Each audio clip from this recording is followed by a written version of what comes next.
Yes, I'll upload the video, but first let's read a little bit. Well, go ahead, talk to me then. Okay, you know those tarps? Do you have like steaks? Yes, I have maybe 4 steaks, maybe 6, maybe less than that.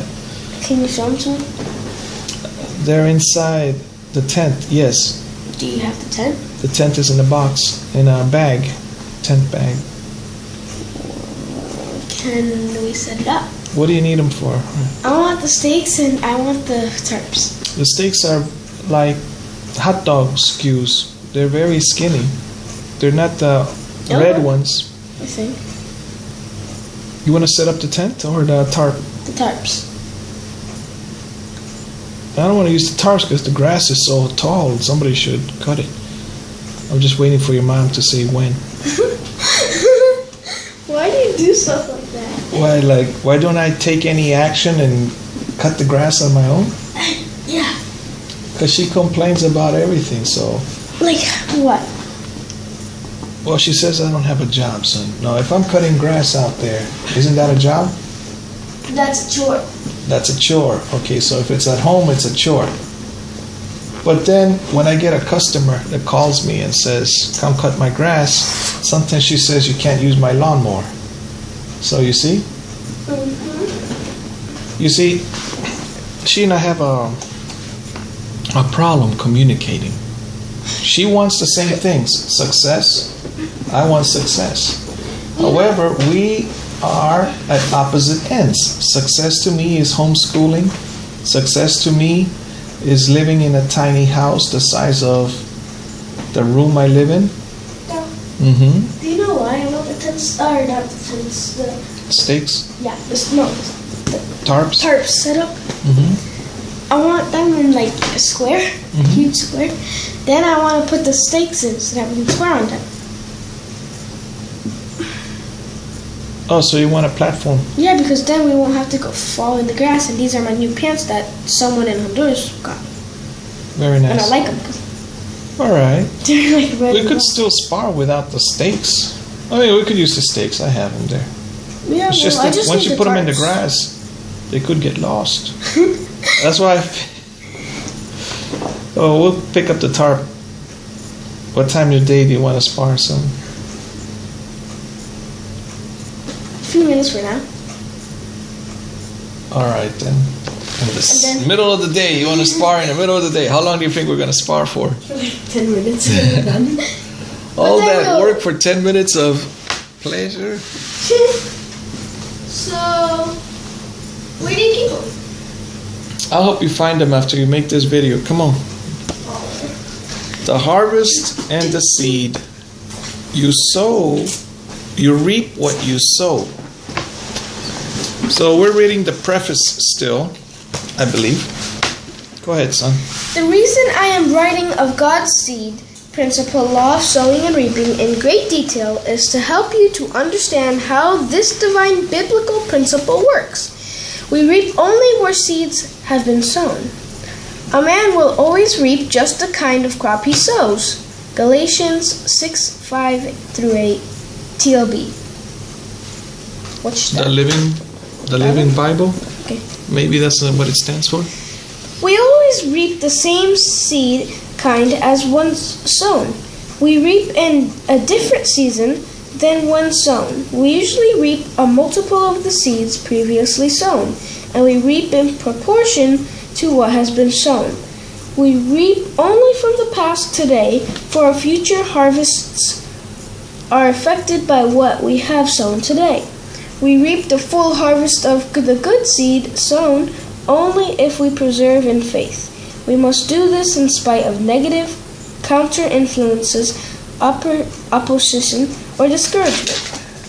Remember to guard your thought seeds, for they become words and actions, and they all three create your destiny. Your destiny is your harvest, good or bad. The choice is always yours. I like this part I'm about to read. Watch your thoughts, they become words. Watch your words, they become actions. Watch your actions, they become habits. Watch your habits, they become character. Watch your character, it becomes destiny. way. Very good. So that's a new section? Well, it might be the same topic. I think it's still the same. Is this all the preface? I don't know where the first chapter begins. 2 Chronicles. Yeah, I think it was the first chapter. Maybe. Or here. So you could say that when you make a book, you'll make it clear, right? Yeah. Chapter 1 begins here with the words. Chapter 1 begins here. Oh, no. You know how sometimes they're like in movies where it says the end and then a kid jumps like a school and there's steps and the kid jumps and it says the end? Mm-hmm. Well, Gavin told me of a movie. He said this is what happened. The kid jumped and then it said the beginning and then fell face plant on the floor. Yes. The beginning. Now, there could have been a mattress on the floor. Yeah, probably. And he jumped and landed on the mattress and didn't hurt himself. And then they put in the other scene where there is no mattress and it looks like he landed on the floor.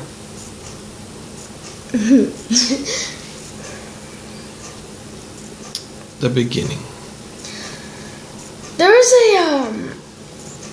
a camera effect thing I saw on YouTube. It was a magician walking on water, but he was really walking on clear glass. You could see it, just at some angles you can't. So the camera angles were positioned where you can't see the glass. And the people in the pool were actors. Well, they were paid. Yes. Well, some of them were paid. The others actually thought that he was walking on glass. Yes. So that's why when I saw the video in India about the man walking across a river, the camera doesn't focus on him. But it does look strange. One time I saw dogs running on water. They're used to standing on top of the thing underwater? Well, there was a boat parked in the middle of the water. And then I saw, what kind of fish are those running back and forth? And then I said, there must be dogs, because I don't know any fish that runs like that. But eventually it dawned on me that there was a sandbar. The boat had hit the sandbar, and the dogs had gotten out to run. But to me, from far away, it looked like they were running on water. You gonna keep reading or no? Well, I enjoyed reading more. You want to read one more page? Sure. We reap only what has been sown. All life comes from the previous seeds we have chosen to sow. What we reap has been planted, whether naturally or purposely, either by God or man, for either positive or negative results. We are benefactors of much for which we have extended no labor, good and bad. And we are planting for our future, either good or bad. We reap the same in kind as we sow. Whatever we sow, we reap. So that if we sow good, we will reap good. If we sow evil, we will reap evil. Almost always we reap in a different season than we sow. We sow in one season and we reap in another. No harvest comes the moment the seed is planted, and as it must wait for God's appointed time. We are all under God's seed principle, law of sowing and reaping. Blessings or punishment occur through our own thoughts, words, and actions, whether we have God in our lives or not.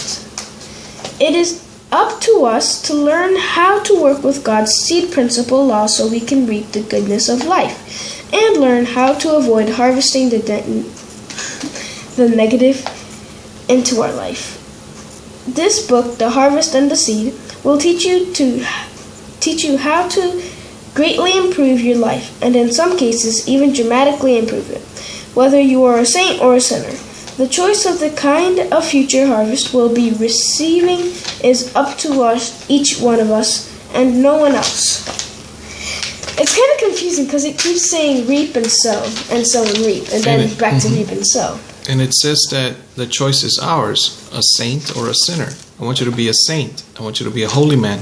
I want you to be a guru. I want you to be a swami. I want you to be... Swami, what? Those are Hindu terms. Uh-oh. But karma is from a Hindu term. A lot of people... Karma explains sowing and reaping in one word.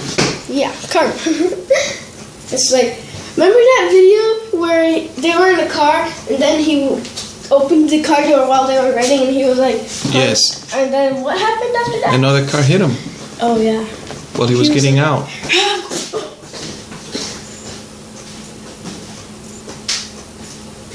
Okay. God bless you and those that surround you.